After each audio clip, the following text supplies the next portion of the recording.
any particular agenda, idea, thought, wish, or desire that you have held at the time that any piece of data is encountered.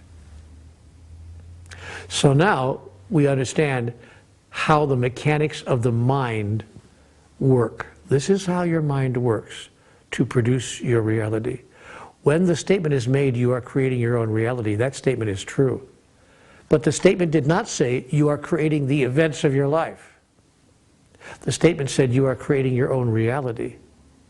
And what it means is you are creating your reality of the events of your life based on your data, which informs your truth, which results in your thought, which produces your emotion, which eventuates your experience that brings you what you call your reality with regard to the event. You are so far removed from the actual event. See, you go through all this whole process with regard to the event called she left me, or he walked out, or it rained today. So, depending on the quality, now here's where it starts to get wonderful and fascinating. Depending on the quality of the data that your mind is holding with regard to the events that your body is encountering, your reality will be either a distorted reality, or the observed reality, or the ultimate reality. Now, what would it take for us to experience, with regard to all of the events of our life, the ultimate reality? Gurus and masters, saints and sages have asked that question in one form or another from the beginning of time.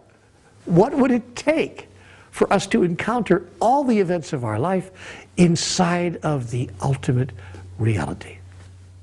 Well, it will take more data than the mind can hold, because the mind's data is very limited.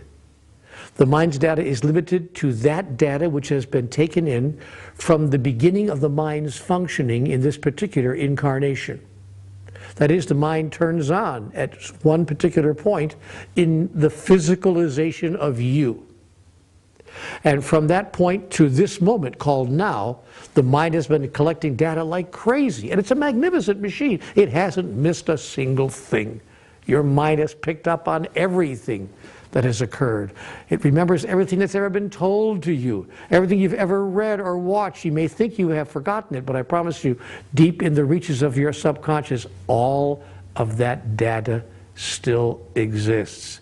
It's in the data bank. But as magnificent as the mind is, it has no data from before the moment it began working. That is, it doesn't have any data from what I want to call eternality.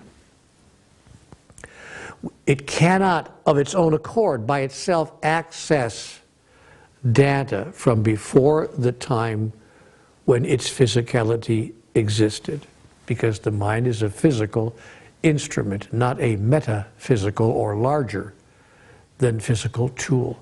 The soul, on the other hand, is a larger than physical or a metaphysical tool. That is why this course encourages you to engage the system of the soul collaboratively with the mechanics of the mind in such a way that the soul's wisdom brings new data, heretofore unretrievable data, data that can't be retrieved by the mind from its data bank.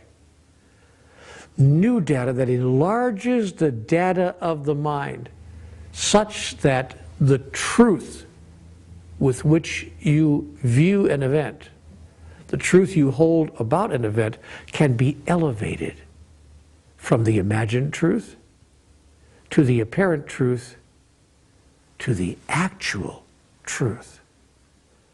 And when I brought, to use my own particular example, when I brought my soul into the equation and let my soul inform my mind about the actual truth of the event called "she leaves me," about the event called "the relationship is over," when I allowed myself to see that event from the eyes of the soul, from the experience of the soul, I could then combine the data of my mind. My mind's data from the past, of course, was relationships that end are not any good if you were enjoying them, if they were the relationship you thought would last forever. If it was your love relationship, the romance of your life, obviously the relationship ending is not a good thing. So my prior data tells me. Unless my soul's data enlarges the data of my mind in such a way that I completely shift my truth around the event.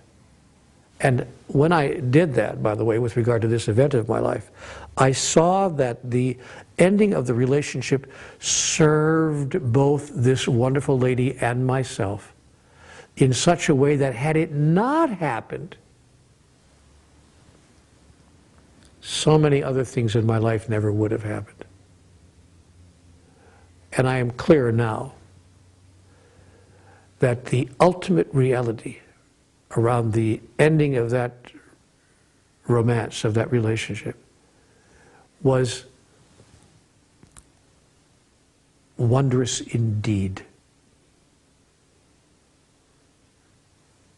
To call it a blessing would be to reduce it to its simplistic terms. It was an extraordinary creation by the two of us who had come to each other in this physical form for a particular reason, who had expressed themselves in the relationship with each other in particular ways for a particular reason, and who had co-created, in fact, the termination of that particular form of relationship. Relationships, of course, never end. They merely change form.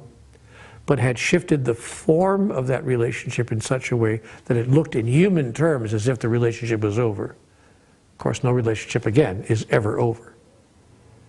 But that had shifted the form of that relationship at that particular time in such a way that all future outcomes and experiences were served extraordinarily in a very, very blessed way. And so my ultimate reality with regard to the event is perfection has been achieved.